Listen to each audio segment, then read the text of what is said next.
Back in 2011, RMC built their first original coaster called New Texas Giant. At the time, it looked like a breakout hit from a small company, but it probably wouldn't lead anywhere. Little did we know this was their first step to world domination. It's actually kind of crazy how a company this small went from helping construct coasters for Intamin to the mob boss that Intamin tries to be like. I don't think there's ever been a manufacturer with such a quality lineup from top to bottom. I mean, look at it. It's just hit after hit after hit. Outlaw Run, a classic, probably one of the world's best coasters out there, or at least one of the world's best wooden coasters. Iron Rattler, classic. It's a classic, baby. And it just keeps going. You thought we were done with that?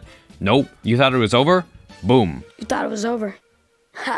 I swear, this company can do no wrong. Their coasters are just so good. But what makes them so good? What makes this company so successful? We've seen other manufacturers come onto the scene with smash hits, but they've just devolved down to making family coasters. Not RMC though. They've maintained momentum from day one all the way until now. Their business is thriving, especially in the US. I mean, they've done stuff for international parks, but their main business is the US. And RMC was smart how they did it. They did something so bold and so risky that in all honesty, it really shouldn't have worked out as well as it did, but I'm glad that it happened. So, what makes their ride so good? How did they rise all the way to the top? You want to know what makes RMC so good?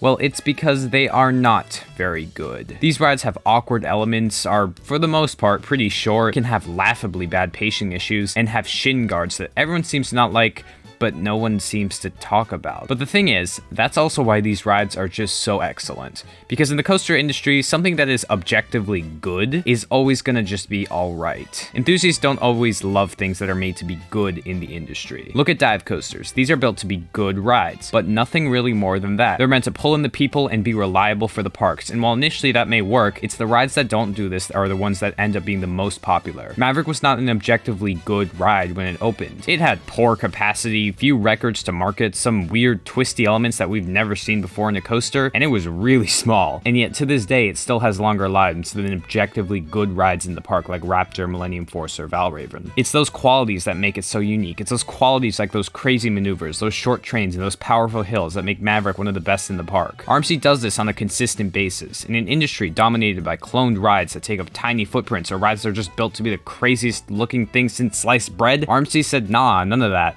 I'm doing weirdo stuff now. Wacky elements, little marketability, unique layouts, not even its own structure. Do you have any idea the balls RMC had to have to make their flagship product reliant on the customer already having another product? RMC was so bold, so risky that they just naturally stood out in the industry. They didn't focus on stupid records or marketability, that was an afterthought. They focused on just making the highest quality product they could. Their layouts were like nothing else anyone was putting out at the time, and because of this, they exploded in popularity. Innovation fuels the coaster industry, and it always has. That's why B&M always sees huge success whenever they innovate and introduce a new model, but then after like 2 or 3 years, it's pretty much just washed up. And that's also why parks still go to Intamin even after Intamin has had all of these problems. RMC started with a concept that was so fresh and so unique that it basically created the whole new type of coaster. And with that whole new class of coaster, every park is going to want it, because it's not just a different model, not just a unique way of experiencing a ride, it's a new untapped market. A market that's also exclusive to the company, and it's even exclusive to some parks. If you don't have a wooden coaster, you can't buy an RMC, and there's nothing worse than not being able to buy something that you need because of something that you don't have. This has led to parks going out of their way to work with RMC, and when you have parks coming to you,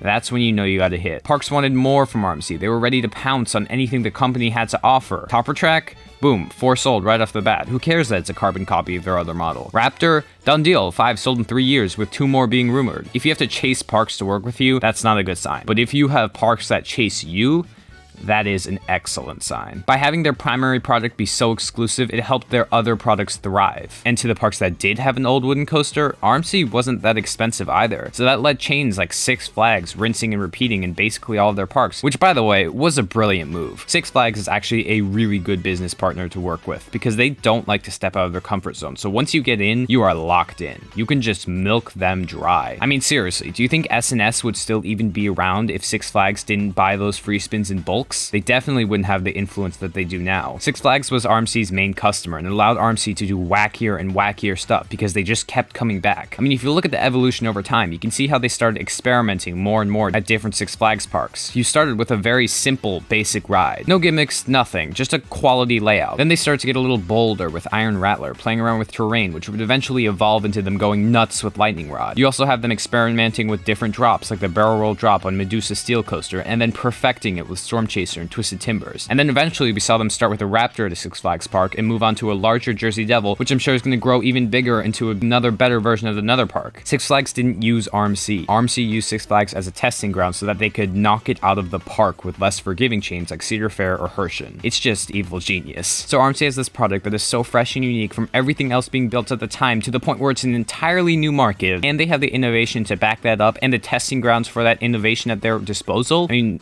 no wonder their business has been booming. In a coaster industry filled with such mediocrity and repetition, a company came on by storm by simply being different and not just building something good, which led to them building something great. Thank you guys so much for watching. I know it was a shorter video this week, but I don't know, the creative juices just weren't flowing around this time. If you guys have any suggestions for video ideas, then let me know in the comments below. They're starting to run a little thin. But if you don't, that's fine too. As always, thumbs up if you liked this, thumbs up if you loved it, and I will see you all later.